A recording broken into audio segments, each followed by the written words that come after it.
Hey everyone, and welcome to Almost Cancelled. I'm Peter, that is Connor, and we are going to talk about Agents of S.H.I.E.L.D. Season 6, Episode 1. It is called Missing Pieces.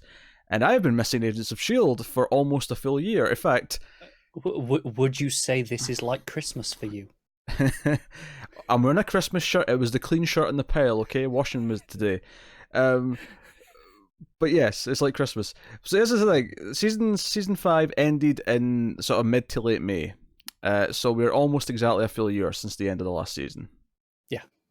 It's been a long journey, and Connor's Twitter's not on. I'm just going to fix that as I'm talking to him. Yeah. So what's impressive? Mm-hmm. This opens with a big recap, and I needed none of it.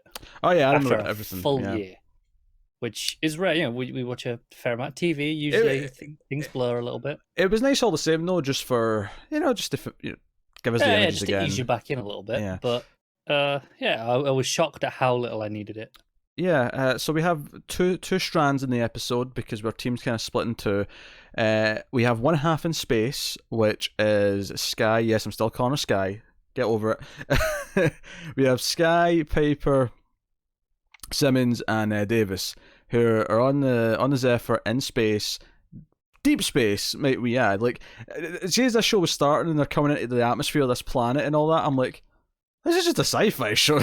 I mean, obviously it was last year, but I think last year I almost had this assumption that after the 1 year of sci-fi we'd go back to normal. Yeah, but it's like, we're a full cosmic show now, which is funny because I feel like the Marvel movies have also kind of had that transition where now it's just a cosmic world. Yeah, worth noting, obviously, this has absolutely nothing to do with anything from Avengers, to the point where there are multiple cast members, I believe, have said, yeah, do you know what?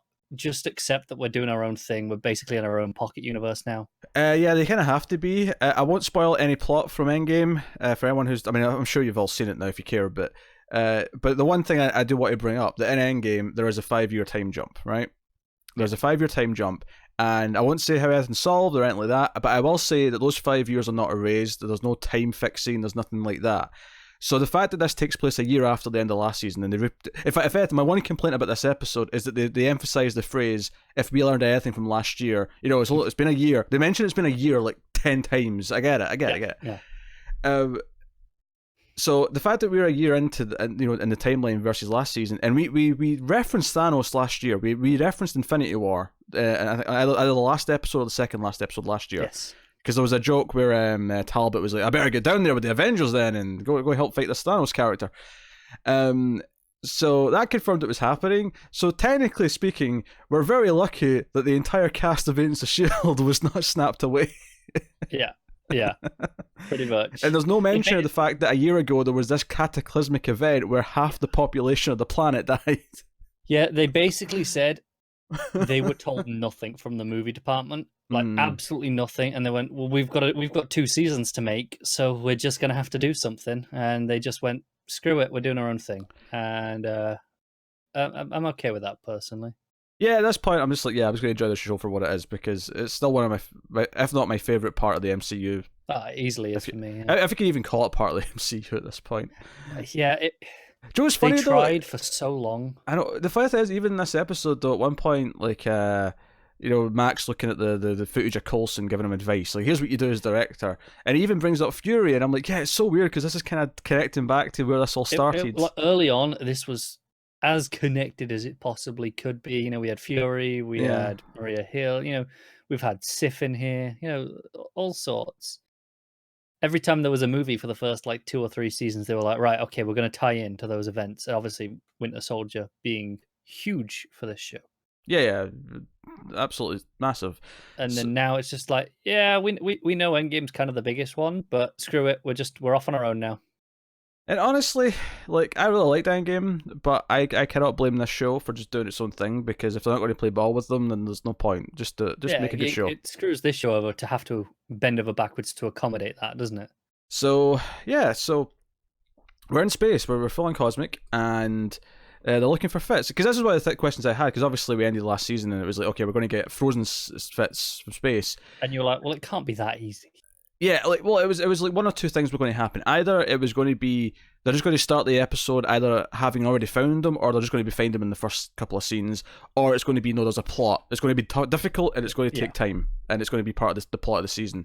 And sure enough, that's the one we're going with because they're still tracking him down a year later. Yeah, which mildly sucks because we don't get fits with everyone. No, now. The post-credit scenes fits at the end, so sort of showing he's alive. Around.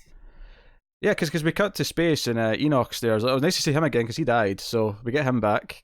Well, at least for that one scene. Maybe he'll be gone for good. Probably died again there. Yeah, the ship gets cut in half because the timeline's changed. Of course, he's not just staying there the whole time. What some of the things we learned about this past year is that Skye and the others have basically gained a reputation. Because they know who Quake is, the guys that come and speak to her. I loved that scene. That scene was full on Firefly. Was it just me? Like, you know, the top back of the ship coming down, the hooligans coming on board, questioning them. I was getting total Firefly vibes from this scene. Sure. That was such a Firefly scene. I mean, that's because you just watched some episodes of Firefly. No, but it is though. How many scenes in Firefly was like, okay, back of the ship opens and like three, either Alliance officers or bandits or whoever come on and like there's like a tense standoff with them as they're questioning each other. That come on, that was a Firefly scene. Anyway, so she quakes her guns. They're shaking in their boots, quaking in their boots, you might say, and they kind of like hang one of them upside down because he's an alien, so his biology's a little bit different. So like the gravity on their ship affects him, and they're kind of torturing him for information. They're looking for a trail to Fitz. It turns out the other half of the ship that was cut in half is here, and they find his pod, which he's not inside anymore. It's empty. Begs the question: is like, did he get up? Did someone let him out? Like, was he taken? Yeah. There's a little bit of blood in the window, like finger sort of marks. Yeah, I wasn't sure. Were they on the inside or the outside? I think they were on the inside. The inside. Yeah, it looked like he pushed the thing open maybe with his hand. That's what I thought, but I wasn't 100% sure. Yeah. And then the other thing we found out is, on top of the reputation thing, is that they're being hunted by the Confederacy. Yeah. Because this giant, like, this version, their version of a Star Destroyer basically shows up. I like how you remembered the name of that from when you asked me like a week ago. It's only because I asked you a week ago. If it had been any longer, I know. I would have done. Proud of you. You're learning. It's only because I don't have an equivalent from something else that I can use. As soon as I do, yeah, I know, it's not happening. It's still the standard though, Star Destroyer. Yes. So. Yeah, like they have to hide a little bit. And there's a good joke here where Davis is whispering and Simmons like, "You don't have to whisper. Sound doesn't carry in a vacuum." I know, but it makes me feel better. Yeah. Davis and Piper are great in this episode. Joe, what that reminded me of? It reminded me of a joke when someone's on the phone and one person's hiding, so they're whispering, so the person on the other end of the phone starts whispering as well, and they don't have to. Yeah. Although I always think it's appropriate that they should whisper because, if they talk a bit loud and it comes out of that phone speaker. Sure. I'm just saying, that's what it reminded me of. Yeah, Davis and Piper get a lot of jokes this episode. They're clearly getting on each other's nerves and they're bantering a little bit. Because we said end of last season, it seemed like they were going to maybe take bigger roles, and it feels like they have. It feels like, this team. Yeah. They're equal parts of this crew out here, and there's a lot of banter, when they're making bets about whether or not they're spotted or not. Yeah, and they're tired. They're using that jumping device from last season on the ship to like jump through space. That's their FTL drive essentially. Yeah. To reference Battlestar Galactica, as opposed to any other. We're referencing a lot of things this time. But no, can we just talk about how like last season, like outside of some big stuff at the start and the end, it felt very low budget. And I know this is the first episode, but this looked good. All this space stuff. I was thinking that as well, and it crossed my mind a couple of possibilities. One, there's less episodes, and while the budget probably decreased with that, maybe not quite as much. So maybe there's slightly more per episode. Yeah, the budget per episode might be up because there's less episodes overall. Because I doubt they just give them the same amount of money for as they did before. But right, they might not have given them the same amount. Of course they didn't. But let's just say theoretically with half the amount of episodes, it's probably not half the budget. Yeah.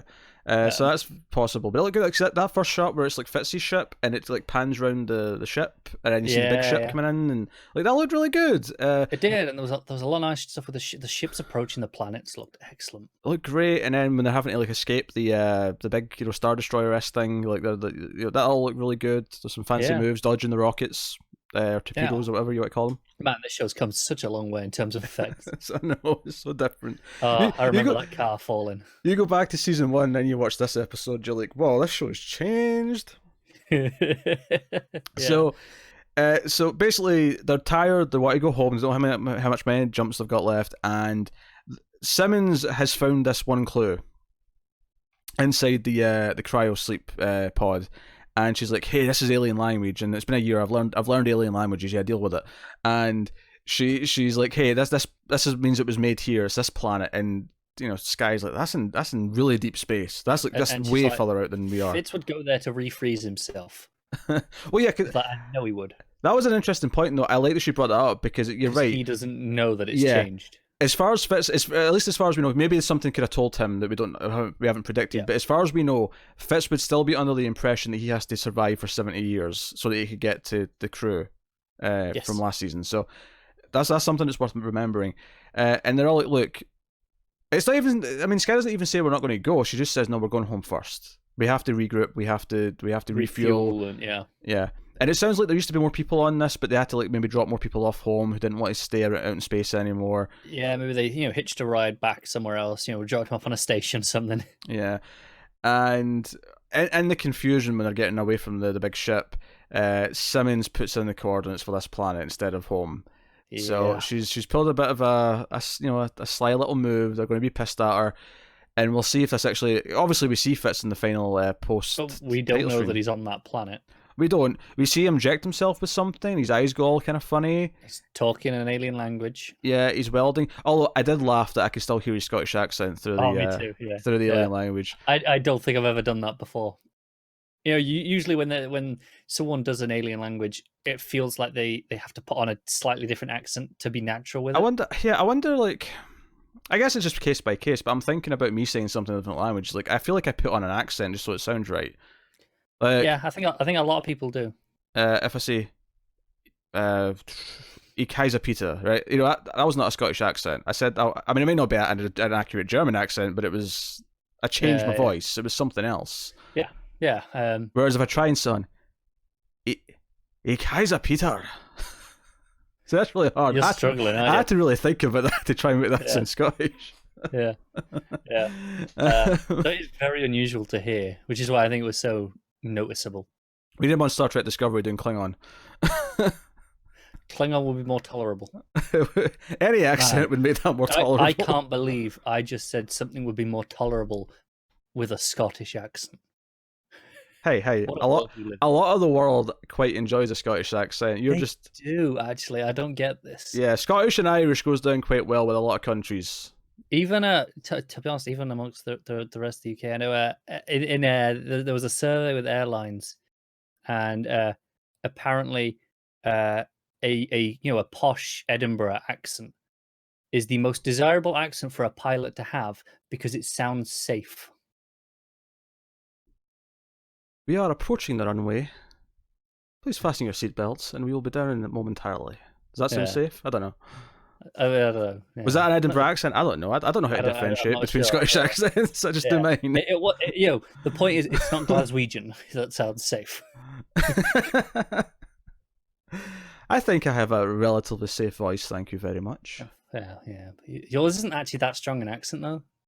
Yeah. It's kind of weird how you can have, like... I'm clearly got a very Scottish accent, but I don't have a very strong, specific Scottish dialect. No. I guess it's because I don't speak that much slang. I think that might be... Probably helps. Yeah. It might just be that because I naturally do stuff online and I talk to a lot of people who aren't Scottish, that my accent just cleans up a little bit because I'm intentionally wanting people to understand me. Yeah, I wonder if, like, let's say we threw you into the middle of Glasgow and you were just talking to a bunch of, Scottish people, no one else was watching. Would your accent be stronger? Maybe to other people's ears. I don't think I do. I think even compared to other Scottish people, I don't think because, like I say, I don't go slang. Even when I'm talking to other people who are going full, I'm oh, I didn't do that last weekend. Hey, you want to go to the shop and get me something? Like, even when they're speaking like that, like I'm not verging into that. I'm just speaking like I am. Yeah. I don't know why, but anyway, who knew we'd get so much conversation out of Fitz speaking a little bit alien? Yeah, I know. But it was amusing all the same. So he's kind of like roiding up. I mean, he says like, let's do this because he's building something. He's got like welding gear on and he's doing stuff. But he's like, okay, let's do this, as if he's just up to like almost going to a fight. But I don't know. I wasn't sure if it was the idea. Oh, he's doing this for himself. Like, okay, no, we're welding and we're doing this, or it's more like he's working and it's the boss man is going, hey, come on. It sounds like someone's in charge. It sounds like someone's ordering him around. Yeah. So, we'll see how that goes. But now all this space stuff I really enjoyed. When the fight kind of breaks out with the characters, where they're fighting about going back home or not. It's one of those things that can be frustrating, depending on how it's written. Here, I think it made a lot of sense that because it's the reason why this scene exists here for us. It's designed to tell us how long they've been looking. Because I mean, it's easy to say that it's been a year, but this scene tells us emotionally how long it's been and how hard it's been. And it gives us that. It's like, hey, Davis has got a kid that he's not seen in months. Yeah. And, Davis saying no and kind of like standing up to her a little bit was like, oh, the red shirt's standing up to Simmons. What's he doing? You're out of line, son. You're out of line. Yeah. So unusual. Yeah, but like, because we get it in jokes between those two, but then we get like, the actual fight. And I think it tells us that, okay, you can tell us that it's happening, you can even joke about it, and we'll understand conceptually. But I think that having Simmons and Skye actually fight it out, and not physically, obviously, but in an argument, gives us the feeling of it. It really makes it feel real. So I think that's why that's effective. So, no, this side of the episode was great. Yeah, are you implying the other side isn't? No, we just haven't talked about the other side yet. So I didn't want to just say, oh yeah, that's great. I mean, it is, but I thought we'll get into that. So we're back on Earth with the others, of course. They're still in the lighthouse. That's their base. They're making use of that set. It's a nice set, to be fair. I don't blame them. It's a good, agency base on in the interiors. Yeah, I think it's got a nice ring to it. The lighthouse. It just sounds better than Shield headquarters or whatever. Like it's just got a ring to it. Headquarters should have a name. Yeah. And, we get introduced to some new characters. And what I thought's interesting is that there's two kind of... Obviously, there's a third, like, sort of brainy guy they bring in. We'll talk about him later. But there's two just sort of agents that are there. One in the comms and then one that's out in the field at the start. And then we get them all together. And what I really liked about this is that I actually called it as soon as they started giving these two dialogue. I'm like, okay, one of these two are going to die by the end of the episode. But what I like about it is I don't know which one really, because they're both new. And you could tell me that either one's going to be sticking around. You could tell me that either one's going to be just the one and done. I think there was a point that solidified which one it was. Okay, I agree with that. There's a scene later on because it connects someone to someone else. But before that point, either one of them could have went. No, I agree, and I was with you. One of them was going. Yeah, they were just too likable. Yep. For them to both stick around in this episode. Absolutely. I mean, you could argue it could have went the other way because obviously the other guy was a killer. He's in a relationship with Yo-Yo, and we find out that Yo-Yo and Mac are split up. It's because Mac's like so focused on the job that he's just kind of shut out that sort of side of his life. And I mean, you could have still convinced me that maybe he could still be the one that dies, and like maybe they'll. It's less likely, but it's less likely because there's more drama to be mined from that stuff. Yeah, unless you go down the path of like, I mean, not that I expect Shield to pull this cheap shot, but like, oh, she blames Mac because it was his call that got him killed, and it's the okay. No, I'm really glad Shield's better than that. Yeah, but you could have convinced me there's something they could have done with that to make it why it's him and not Fox as the guy who did die. But yeah, they're both pretty likable, and he's got this crazy idea because they're investigating these not anomalies because they used that word too much last season. I was half convinced they were going to say anachronisms and take a shot at legends. I feel like they've got the sense of humor to do that. Yeah. I would have forgiven them for it. That would have been a fine little shot. Yeah. And they're like, time warps, reality warps. So they're thinking different things. But they're so actually before we even get to this scene where they're debating what they are, we see one in action, and it's like almost like a portal that opens, but in a solid object. Yeah. And we have this big guy with a beard who I've seen guest star on a few different TV shows. Comes out. He's obviously one of the villains that we're going to be dealing with. and it's in a park. It's at a basketball court. Kids playing. I really liked how surreal they introduced this stuff because when the basketball shattered. so they're playing basketball and they're bouncing the ball as you do. They're dribbling, and then at one point the ball just hits the ground, and shatters like it's made of pottery. It's clay. Yeah, it just smashes, and it's like that was weird. And then like birds come out of it. Yeah, it's so surreal. It's not quite Doom Patrol weird, but it's just enough to make it feel a bit off and like it's weirder than normal on Shield. Yeah, and this big guy comes through, and this happens to be where May's ship is because they're all kind of split into 4 ships, and May and this Keller guy are like, okay, Keller's like, I've got a clear shot, and May's like, no, watch the kids because there is kids kind of in the relative near distance. Yeah. And he's like, okay, good point. Maybe it's not such a clear shot. Yeah. But this guy just pulls out this cannon thing and just shoots them down right there and then. And we see him collect a buddy, or 2 buddies in fact, a guy and a girl, and they are looking for the leader, right? The leader's, Yeah, it's worth knowing that when he comes through... Oh, the second guy with him. He's supposed to have a second guy coming through with him who kind of gets stuck in the wall coming through. Yeah, this reminded me so much, and this is a weird reference for people, but for anyone who's a fan of this movie, you'll probably get it.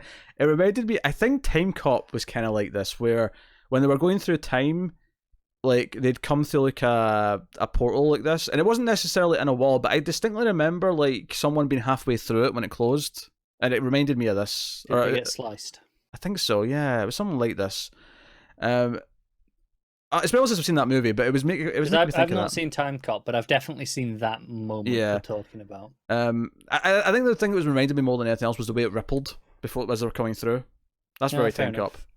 Fair enough. But yeah. So I've not read a lot of the pre-season chatter on who these guys are. I'm sure that there's been interviews. Have you read much? Nah, none of that. I basically saw that first trailer. Saw a couple of headlines here or there, and that's about it. Yeah. So I'm thinking multiverse. You thinking multiverse? Yeah, because the way when he meets up with the others, and they're like, "Oh yeah, where's the second guy?" And he's like, "Oh no, he didn't make it through.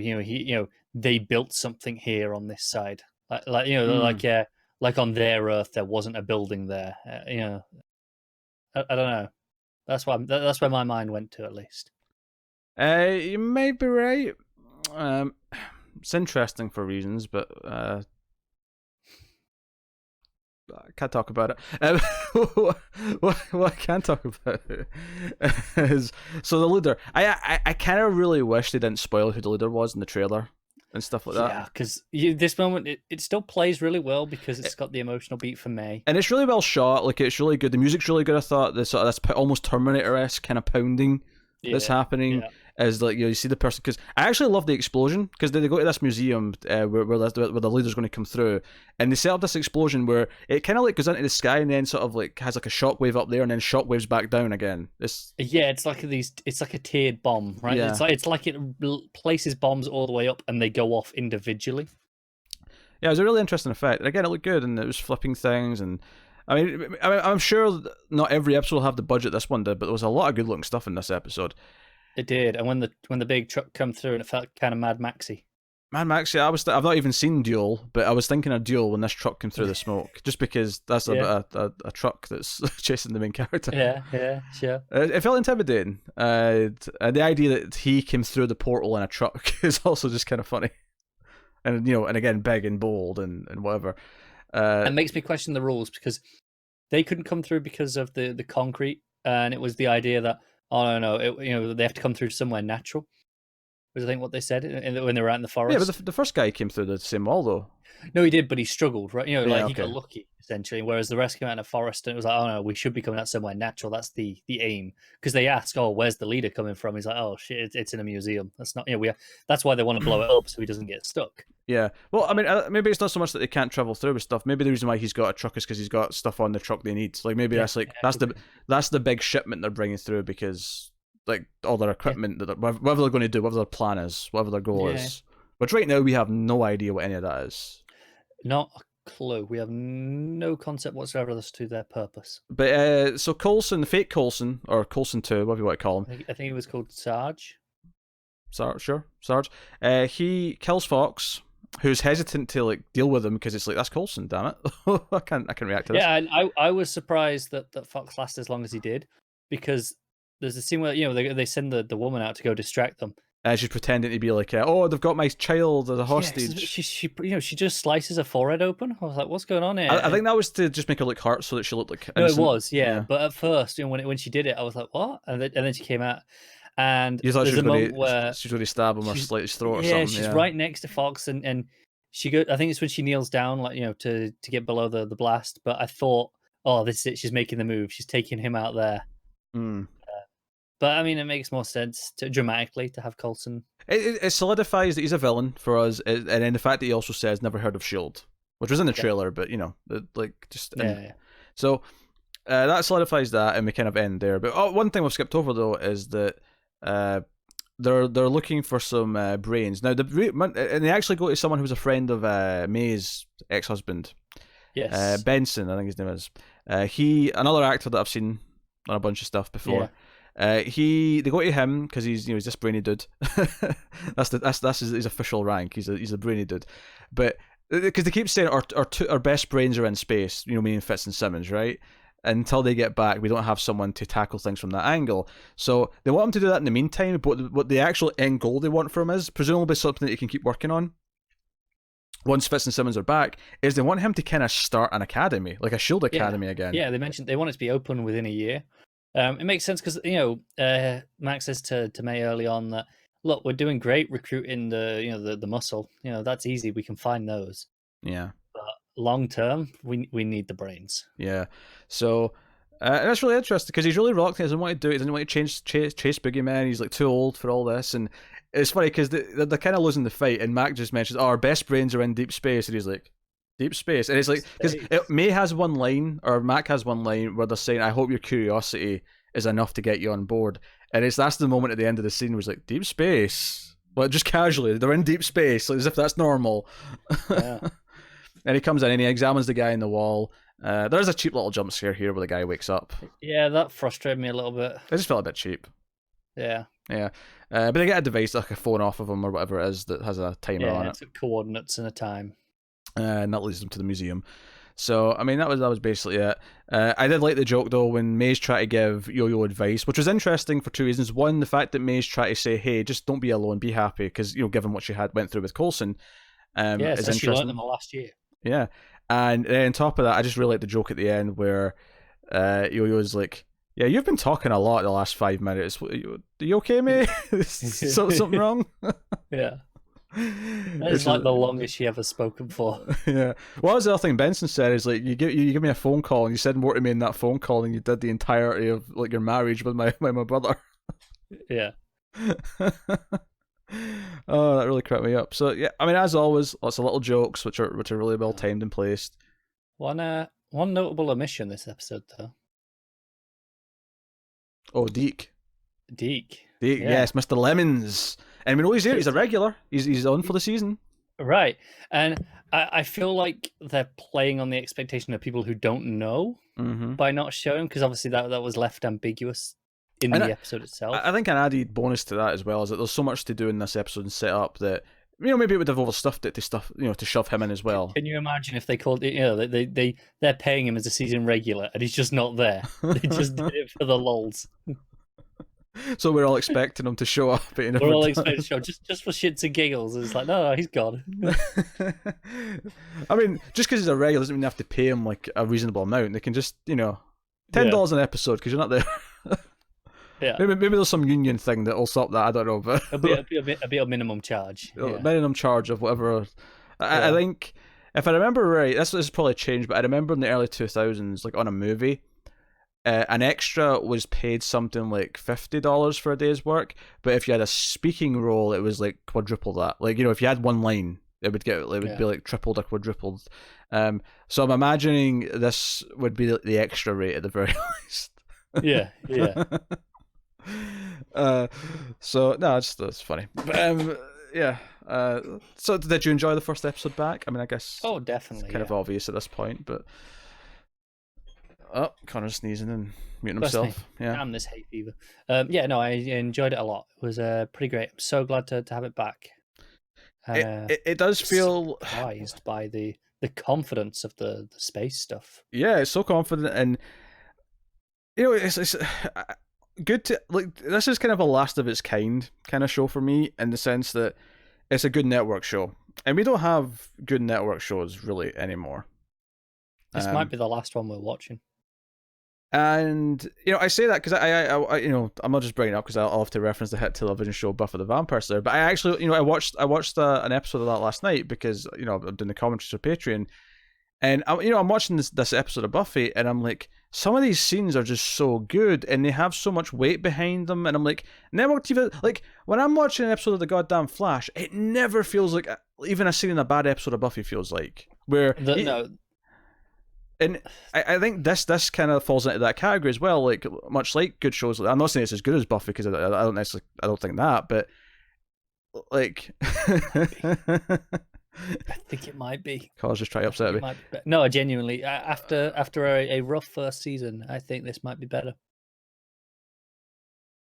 I mean, you can start. I mean, I'm not angry at you saying that. Like, you can stand your ground and debate that if you like, yeah. But like there's the scenes like where I'm like so into like the drama of the scene, and even a simple thing like what I was calling the Firefly scene, where it's the standoff with the dudes on the planet. Like I'm excited to the build up of whatever Sky's going to do. Like actually, because she's standing there all confident, and I'm into the scene. Like I'm invested in what's happening. It does the big superhero reveal for her as Quake, right? And in the costume and yeah. I mean, the only other network show we really properly like is Legends right now is Legends of Tomorrow, and that's very different. It's a different sort of beast. It's a live action cartoon. It's a live action cartoon. It's great for that, and I love it, but it definitely is not as good as Shield, and it's not as good as things like Buffy and Angel, and I'd throw in like Fringe. Yeah, it's doing a very different type of thing. I think it's equally as good for what it's aiming to be. Oh sure, yeah. But it's not aiming for the heights that in storytelling that some of the other shows that we're talking about here are. And it's aiming just to be fun time. And it's just good writing, because it's not like conceptually a lot of these other network shows are better than Shield on concepts alone. It's not that. It's just how they handle scenes. It's how they handle characters. It's how they make. Because to get back to my original point, I was going to say it's like coming home again. It's one of those things that I used to feel when Buffy was on, or when other shows are on, or when I rewatch episodes now. Is like it's like revisiting old friends. It's like you get that feeling when it comes back on after a year, like this one was, where I'm like, man. Like, I miss these characters. Like, I miss spending time with these people. I'm invested in what they're going through. Oh, Sky and Simmons are fighting. No, Mum and Mum, don't fight. Yeah. It upsets me. There's not really anything else like it on TV at the minute for us. No. And there hasn't been in a while. No. And not a network. And some like streaming or cable shows achieve this feeling, and some don't. And it's not that if they don't, it doesn't mean they're bad. It means they're different. Because like Mindhunter doesn't make me feel like this. Mindhunter is this stressful thriller that's very different. It's a different beast. Yeah. Something like Stranger Things is a bit closer, where I do care about those characters, and it is like coming home to these comfortable. Yeah, it's never the same effect though, because obviously with Stranger Things, as an example, you watch it all at once. Yeah. You get 10 or so episodes. Not even once that, every 18 months. Yeah, I'm just use any of those types of shows. You get 10 or so episodes once every 15 to 18 months, give or take, and that's it. Whereas this, these shows you have on for, I mean, this season's a bit different, but often half a year. They typically run September through May. Weeks off here or there, and then you have a couple months off, and then it's on again. So it's on. It feels like it's on most of the year round, and it's always there to tune into, and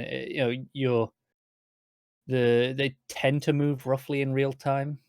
Usually, yeah, it depends on the show, but usually, yeah, and it's something when it's done well, I really like it. And it's a shame that it's kind of dying out for me, where a lot of network TV that does well now is just it's almost like it's all the, I've said this before, but all the creative spirit that was driving the better network shows has moved to streaming and cable, and what's left on network TV is like going back towards procedural and your CBS shows and all that kind of thing.